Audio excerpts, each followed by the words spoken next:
नमस्कार, बहुत स्वागत है आपका बुलेटिन में। आपके साथ मैं हूं दिव्या। रुक करते हैं खबरों की ओर, जहां भारत और संयुक्त राज्य अमीरात के राजनयिक और वाणिज्यिक संबंधों में लगातार प्रगाढ़ता बढ़ रही है। यही कारण है कि दोनों देशों के राष्ट्रीय अध्यक्षों के बीच लगातार मेल मुलाकातों का दौर भी बढ़ रहा है। प्रधानमंत्री नरेंद्र मोदी एक बार फिर 13 फरवरी को यूएई के दौरे पर रहेंगे। पिछले 7 महीनों के दौरान ये 5वां मौका होगा जब दोनों राष्ट्राध्यक्षों के बीच में मुलाकात होगी। विदेश मंत्रालय के सूत्रों की माने तो पिछले 10 सालों में अमेरिका के बाद यदि किसी देश के साथ संबंधों में सर्वाधिक प्रगाढ़ता आई है तो वो यूएई है। बता दें कि यूएई के साथ मुक्त व्यापार समझौता और द्विपक्षीय निवेश समझौता भी है, जिससे दोनों देशों के बीच व्यापार में बढ़ोतरी हुई है। वहीं यूएई और भारत के बीच में मई 2022 में मुक्त व्यापार समझौता लागू हुआ था, जिसके 1 साल के बाद व्यापार बढ़कर के 84.5 अरब डॉलर तक पहुंच गया था और 16% की बढ़ोतरी दर्ज की गई थी।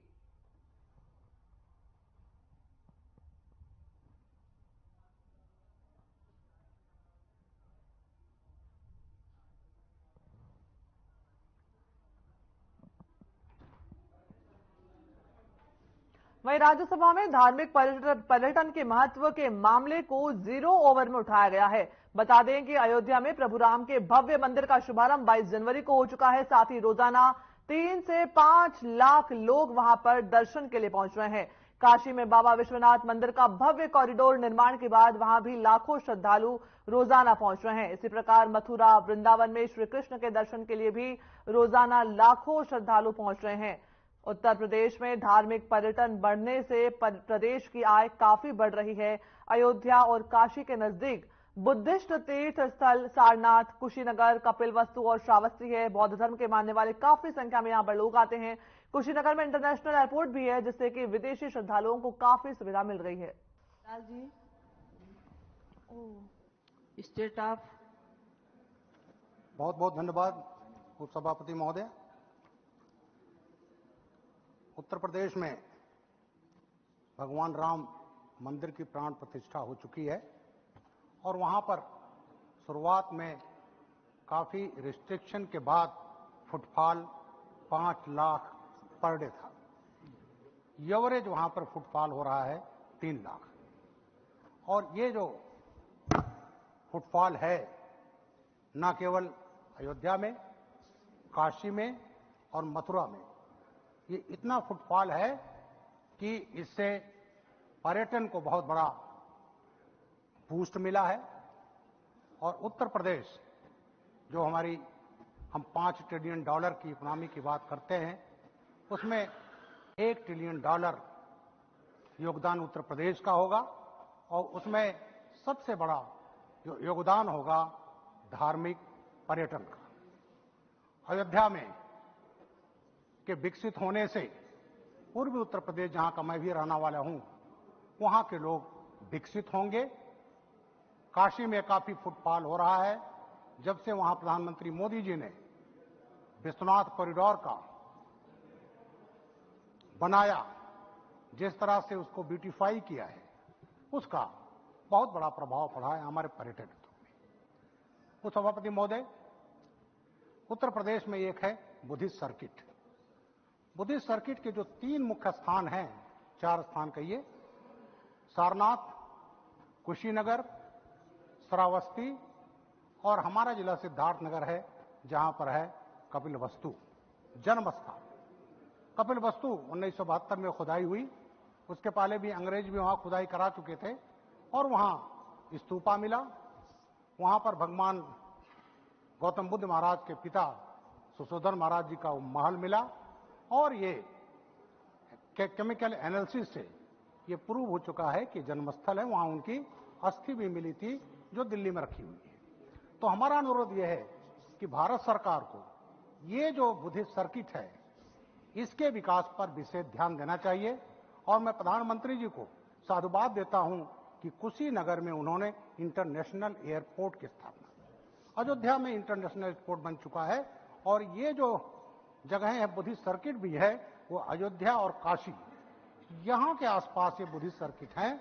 और खासकर मैं कपिलवस्तु के बारे में कहूंगा कि उसको हम लोग उतना कैश नहीं कर पाए अभी वहां पर व्यवस्था नहीं है, होटल्स नहीं है, रुकने के अच्छे स्थान नहीं है और केवल वहां पर जो रास्ता है केवल गोरखपुर से और वहां तक ट्रेन की उसमें, बस्ती से वहां तक बड़ी अच्छी सड़क बन चुकी है। तो मेरा अनुरोध यह है भारत सरकार के कि जो बुद्धिस्ट सर्किट है उसको सुदृढ़ किया जाए, क्योंकि यहां पर बहुत से जो बुद्धिस्ट माननीय सदस्य संगीता यादव जी। बता रहे हैं जहां सपा महासचिव शिवपाल यादव का बयान सामने आया है। आरएलडी बीजेपी गठबंधन पर बोले शिवपाल यादव, जयंत कहीं नहीं जाएंगे, गठबंधन के साथ है उनका बयान। बीजेपी के लोग भ्रम फैला रहे हैं और 11 फरवरी को हम लोग अयोध्या नहीं जाएंगे, हम लोग बाद में रामलला के दर्शन करेंगे। ये बड़ा बयान जो है सामने आ रहा है। ये खबर लखनऊ से आपको बता रहे हैं, जहां पर लखनऊ सपा महासचिव शिवपाल यादव का बयान सामने आया है। उन्होंने कहा कि हम लोग बाद में रामलला के दर्शन करेंगे, जयंत कहीं नहीं जाएंगे, गठबंधन के साथ है। बीजेपी के लोग सिर्फ भ्रम फैला रहे हैं, 11 फरवरी को हम लोग अयोध्या नहीं जाएंगे। ये बड़ी खबर लखनऊ से, जहां सपा महासचिव शिवपाल यादव का ये बयान।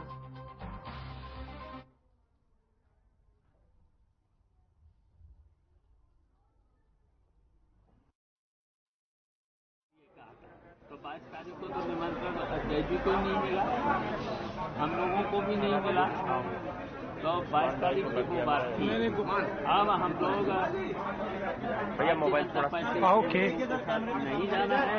मैं अपने नेता विरोधी दल से निवेदन करेंगे, हम लोगों की अलग से व्यवस्था करें। आपके 14 विधायकों ने जो मुख्य प्रधानमंत्री कहा जा रहा कि आपके विधायकों ने ना कहा, 14 विधायकों ने।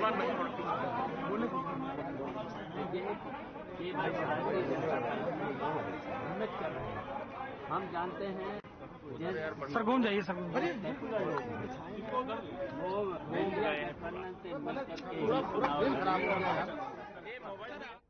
वहीं लखनऊ में एसबीआई की शाखा शुरू की गई है, जिसका उद्घाटन सीएम योगी आदित्यनाथ ने किया।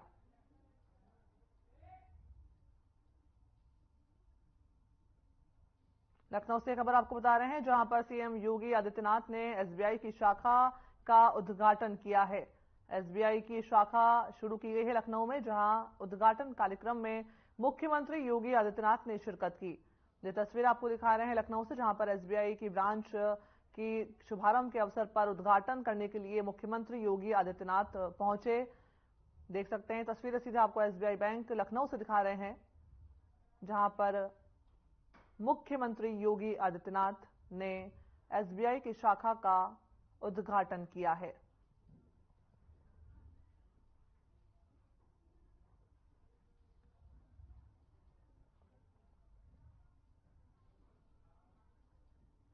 वहीं विधानसभा में बजट पेश होने के बाद सीएम योगी आदित्यनाथ ने प्रेस कॉन्फ्रेंस की है। सीएम ने क्या कुछ कहा, आइए आपको सुनाते हैं। 2024-25 के देश की सबसे बड़ी आबादी के राज्य उत्तर प्रदेश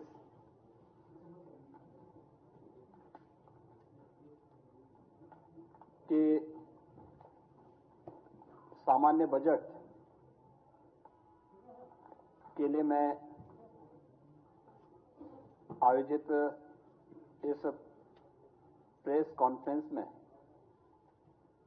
अपनी पूरी टीम की ओर से आपका हृदय से अभिनंदन करता हूं।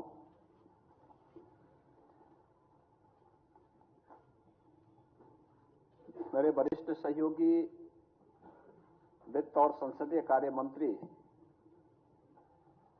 श्री सुरेश खन्ना जी ने अपना 5वां बजट आज उत्तर प्रदेश विधानसभा में प्रस्तुत किया। जैसा कि आप सब जानते हैं कि हमारी सरकार का ये 7वां बजट है और 8वां बजट है। 7 बजट हम लोग से पहले प्रस्तुत कर चुके हैं और प्रत्येक ने अपने किसी एक थीम को लेकर के प्रदेश के लोक मंगल के लिए उस बजट को प्रस्तुत किया है। हमारा पहला जो बजट था वह 17-18 का, वह प्रदेश के अन्नदाता किसानों को समर्पित था। 2018-19 का बजट हम लोगों ने प्रदेश के इंफ्रास्ट्रक्चर और इंडस्ट्रियल विकास के लिए, औद्योगिक विकास के लिए हम लोगों ने समर्पित किया था। 2019-20 का हमारा प्रदेश का बजट मातृशक्ति को समर्पित करते हुए, मिशन शक्ति के अभियान को आगे बढ़ाते हुए महिला सशक्तिकरण के लिए हम लोगों ने समर्पित किया था। 2020-21 का बजट प्रदेश के युवा ऊर्जा को समर्पित था। 21-22 का बजट प्रदेश के स्वावलंबन से सशक्तिकरण के इस अभियान को समर्पित था और 22-23 को अंत्योदय से आत्मनिर्भरता का प्रदेश का बजट रहा है। वर्ष 23-24 का बजट हमारी सरकार ने त्वरित एवं सर्वसमावेशी विकास के लिए समर्पित किया। तो आज का जो बजट है, जो हमारे वित्त मंत्री जी ने प्रस्तुत किया है, वह बजट प्रभु श्री राम को समर्पित करते हुए लोक मंगल की उन भावनाओं को समर्पित किया कि यही मह आदि मध्य अवसाना प्रभु प्रतिपाद्य राम भगवाना। तुलसीदास जी के इन शब्दों में कि बजट की शुरुआत में, बजट के मध्य में और अंत में भी प्रभु श्री राम हैं। उनके विचार में, उनके संकल्प में एक एक शब्द में श्री राम है, क्योंकि श्री राम लोक मंगल के पर्याय हैं और यह बजट भी लोक मंगल को समर्पित करते हुए प्रदेश के समग्र और संतुलित विकास का उत्तर प्रदेश का एक आर्थिक दस्तावेज है। मैं इसके लिए वित्त मंत्री, अपर मुख्य सचिव वित्त और उनकी पूरी टीम को इस समग्र विकास और समग्र एवं संतुलित विकास की अवधारणा को सार्थक बनाने के उद्देश्य से प्रस्तुत इस बजट के लिए हृदय से बधाई देता हूं। मित्रों, हम सब जानते हैं कि आस्था, अंत्योदय और अर्थव्यवस्था को जो समर्पित हमारा आज का ये बजट है, ये अब तक का उत्तर प्रदेश का सबसे बड़ा बजट है। 7,36,437 करोड़ रुपए का ये बजट, यानी 7 लाख की सीमा को क्रॉस किया है। अगर आप देखेंगे 2023-24 की तुलना में बजट में 6.7% की वृद्धि इसमें की गई है। और अगर आप देखेंगे कि प्रदेश का जो बजट का आकार में जो बढ़ोतरी हुई है, यह बजट प्रदेश की अर्थव्यवस्था को विस्तार देने की डबल इंजन सरकार की जो प्रतिबद्धता है, आदरणीय प्रधानमंत्री जी का जो विजन है, उनके उस विजन को सबका साथ, सबका विश्वास, सबका विकास और सबका प्रयास, इन सबको समर्पित करते हुए डबल इंजन सरकार की प्रतिबद्धता को भी यह प्रस्तुत करता है।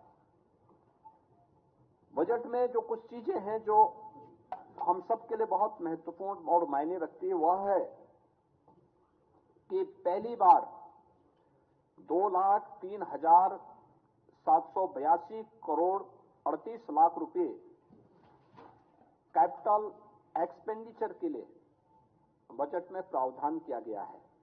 यानी यह इस बात को प्रदर्शित करता है कि इंफ्रास्ट्रक्चर पे जब पैसा खर्च होगा तो वह रोजगार का सृजन भी करेगा और अर्थव्यवस्था को उतनी ही सुदृढ़ भी करेगा। हमारी सरकार प्रारंभ से ही इस बात पर ध्यान देती रही है कि हमें समग्र विकास की अवधारणा पर कार्य करना है, पिक एंड चूज नहीं। उस समग्र विकास की अवधारणा का ही परिणाम है कि आज उत्तर प्रदेश सरकार के बजट के दायरे को हम बढ़ाने में सफल हुए। अगर 16-17 की तुलना में प्रदेश की जीडीपी को अगर आप देखेंगे, ये लगभग 12-12.5 लाख करोड़ रुपए की थी और अब उत्तर प्रदेश की जो हम लोग 24-25 में जीडीपी की बात करेंगे वह 25 लाख करोड़ रुपए यानी लगभग दुगनी से अधिक वह उत्तर प्रदेश की जीडीपी को बढ़ाने में सफल होगी। इसके साथ ही प्रदेश के अंदर जिन अन्य मुद्दों पर हम लोगों ने फोकस किया उसमें इस दौरान प्रति व्यक्ति आय को दोगुना करने में हमें सफलता प्राप्त हुई है। उत्तर प्रदेश जो देश की 2016-17 में छठी अर्थव्यवस्था थी, आज वह नंबर 2 की अर्थव्यवस्था देश की बन चुकी है। हम इसमें सफल इसलिए हुए क्योंकि हमने कर चोरी को रोका, रिफॉर्म किए, रेवेन्यू लीकेजेस को हर स्तर पर समाप्त करने के लिए जो भी उपाय हो सकते थे, सरकार ने, विभिन्न विभागों ने इसके लिए कार्य किया और आज उसका परिणाम है कि उत्तर प्रदेश एक रेवेन्यू सरप्लस प्रदेश बना है। प्रदेश में पिछले 7 वर्ष में राजस्व में हमने कई गुना वृद्धि की है, बिना कोई अतिरिक्त कर लगाए हुए, यानी कॉमन मैन को टच किए बगैर उन्हें लोक कल्याणकारी योजनाओं के साथ जोड़ते हुए हम प्रदेश को रेवेन्यू सरप्लस स्टेट बनाने में सफल हुए हैं। और बजट की सबसे बड़ी खासियत यह है कि भारत सरकार के द्वारा, रिजर्व बैंक के द्वारा जो निर्धारित राजकोषीय घाटा FRBM की लिमिट है 3.5, हमारा यह बजट उस सीमा के अंदर 3.46% तक हमारा यह राजकोषीय घाटे को नियंत्रित करने और एक सफलता की उन ऊंचाइयों को प्रस्तुत करता है जो हमारी इस बात को प्रस्तुत करता है कि सरकार का जो विजन था कि सुरक्षा, विकास और सुशासन, और बजट में है राजकोषीय अनुशासन। राजकोषीय अनुशासन के लिए भी, यानी हमने विकास भी किया है, सुरक्षा भी दी है, सुशासन के लक्ष्यों को भी प्राप्त किया है, लेकिन साथ साथ अपने बजट को राजकोषीय संतुलन को बनाए रखने के लिए, उस अनुशासन को बनाए रखने के लिए भी पूरी प्रतिबद्धता और ईमानदारी के साथ काम किया है और वह आपको इस बजट में भी देखने को मिल रहा होगा। प्रदेश में हम लोगों ने पिछले 7 वर्ष में बेरोजगारी की दर को नियंत्रित करने में भी सफलता प्राप्त की है।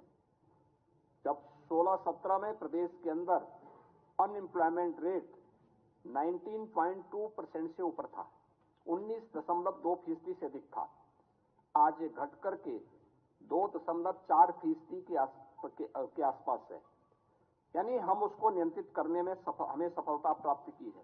हमने रोजगार के नए अवसर सृजित किए हैं, प्रदेश में औद्योगिक निवेश के नए वातावरण का सृजन किया है, MSME यूनिट्स को पुनर्जीवित किया है, एक जनपद एक उत्पाद और विश्वकर्मा श्रम सम्मान जैसी योजनाओं ने उत्तर प्रदेश को राष्ट्रीय फलक पर एक नई पहचान भी दिलाई है। और उत्तर प्रदेश में जो बैंकों के साथ ऋण जमा अनुपात CD रेशो जो यूपी का था, जो 44% था, आज वह बढ़कर के 57% से अधिक हो चुका है। ये चीजें दिखाती हैं कि उत्तर प्रदेश इस दिशा में बेहतर कार्य कर रहा है। प्रदेश में गरीब कल्याण, महिला सशक्तिकरण, युवाओं के उज्जवल भविष्य और अन्नदाता किसानों की समृद्धि पर हम लोगों ने निरंतर फोकस किया है। ये सभी सेक्टर हैं जिन पर लगातार हम लोग कार्य कर रहे हैं और इस बजट में कुछ चीजें जो बहुत महत्वपूर्ण हैं उनमें से कि 24,863 करोड़ 57 लाख रुपए की नई परियोजनाएं भी हम आज इसके साथ जो इस बजट के साथ जोड़ रहे हैं। युवाओं के लिए मुख्यमंत्री युवा उद्यमी विकास अभियान एक नई योजना हम प्रारंभ करने जा रहे हैं। इसमें अपने प्रदेश के युवाओं को स्वरोजगार से जोड़ने के लिए नए सूक्ष्म उद्यमों की स्थापना के लिए ग्रामीण और शहरी क्षेत्र में रोजगार सृजित करने के उद्देश्य से एक नई पहल की जा रही है, जिसमें ब्याज मुक्त ऋण की सुविधा उन नए उद्यमियों को प्रदेश के अंदर सरकार उपलब्ध करवाएगी। ये सीमा हम 5 लाख रुपए तक की ब्याज यानी 5 लाख रुपए तक की पूंजी पर करने जा रहे हैं। उसमें ब्याज मुक्त ऋण हम उन्हें उपलब्ध करवाने की व्यवस्था करने जा रहे हैं। दूसरा, प्रदेश में रोजगार प्रोत्साहन कोष के गठन की कार्रवाई, जिसमें ट्रेनिंग, इंटर्नशिप और अप्रेंटिसशिप की स्कीम को वित्त पोषण की कार्रवाई के साथ हम इसके साथ जोड़ेंगे। राष्ट्रीय फैशन टेक्नोलॉजी संस्थान की स्थापना यह वाराणसी में करने और 2 मेगा राजकीय ITI की स्थापना और 69 ITI के उन्नयन का प्रस्ताव भी हम लोगों ने इसके साथ जोड़ा है। Sports science and injury centre की स्थापना की कार्रवाई भी प्रदेश में है। वरिष्ठ नागरिक कल्याण कोष की स्थापना और आंगनबाड़ी के उन्नयन की, जो लगभग 22,000 से अधिक आंगनबाड़ी हैं और आंगनबाड़ी केंद्र, मिनी आंगनबाड़ी केंद्र हैं, उनको मुख्य आंगनबाड़ी केंद्र के रूप में अपग्रेड करने की कार्रवाई को हमने आगे बढ़ाया है। प्रदेश में बुंदेलखंड औद्योगिक विकास प्राधिकरण के गठन की कार्रवाई को युद्ध स्तर पर आगे बढ़ाने के लिए भी प्रावधान किया गया है, जो लगभग 46 वर्ष के बाद प्रदेश के अंदर पहला ऐसा नया औद्योगिक शहर बनेगा, जो कानपुर और झांसी के बीच में हम लोगों ने प्रस्तावित किया है। फॉर्च्यून 500 कंपनियों के लिए FDI पॉलिसी के क्रियान्वयन हेतु भी हमने धनराशि की व्यवस्था की है। आगरा लखनऊ एक्सप्रेसवे को पूर्वांचल एक्सप्रेसवे के साथ जोड़ने के लिए लिंक एक्सप्रेसवे के निर्माण की कार्रवाई को भी हम लोग इस बजट में हम लोगों ने प्राथमिकता दी है। इनोवेशन एंड रिसर्च के लिए आर्टिफिशियल इंटेलिजेंस, मशीन लर्निंग और स्टेट ऑफ आर्ट टेक्नोलॉजी के प्रयोग को प्रोत्साहन देने के लिए भी हम लोगों ने यहां पर व्यवस्था दी, बजट में प्रावधान किया है।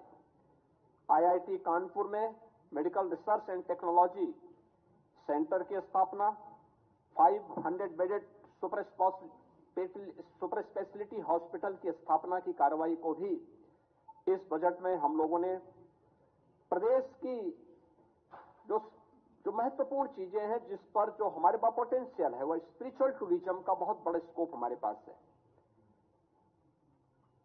अयोध्या है, काशी है, मथुरा वृंदावन है, नैमिषारण्य है, विंध्यवासिनी धाम है, देवपाटन है, बरेली में नाथ कॉरिडोर है। इनकी थीम पर आधारित अवस्थापना विकास की कार्रवाई, प्रयागराज कुंभ के लिए अभी से प्रावधान करके उन सभी कार्यों को समयबद्ध तरीके से आगे बढ़ाने के साथ साथ कुंभ संग्रहालय की स्थापना प्रयागराज में करने और विभिन्न विकास की योजनाओं के लिए भी अभी से बजट का प्रावधान प्रयागराज कुंभ के लिए हम लोगों ने किया है। निसारनाथ गोय सांस्कृतिक केंद्र श्रृंगेरपुर के लिए, इसके अलावा आजमगढ़ में हरिहरपुर में संगीत महाविद्यालय की स्थापना और महर्षि वाल्मीकि सांस्कृतिक केंद्र चित्रकूट की स्थापना के लिए भी धनराशि की व्यवस्था की है। तो अयोध्या में अंतर्राष्ट्रीय रामायण एवं वैदिक शोध केंद्र की स्थापना के लिए भी बजट का प्रावधान सीएम योगी आदित्यनाथ को आपने सुना, जहां उत्तर प्रदेश का आज बजट जो है विधानसभा में पेश कर दिया गया है। साथ ही युवाओं सहित कई वर्गों के लिए जो है तमाम योजनाएं भी शुरू की जाएंगी, उसकी घोषणा भी मुख्यमंत्री ने की है। इस बुलेटिन में फिलहाल इतना ही। मुझे दीजिए इजाजत। नमस्कार।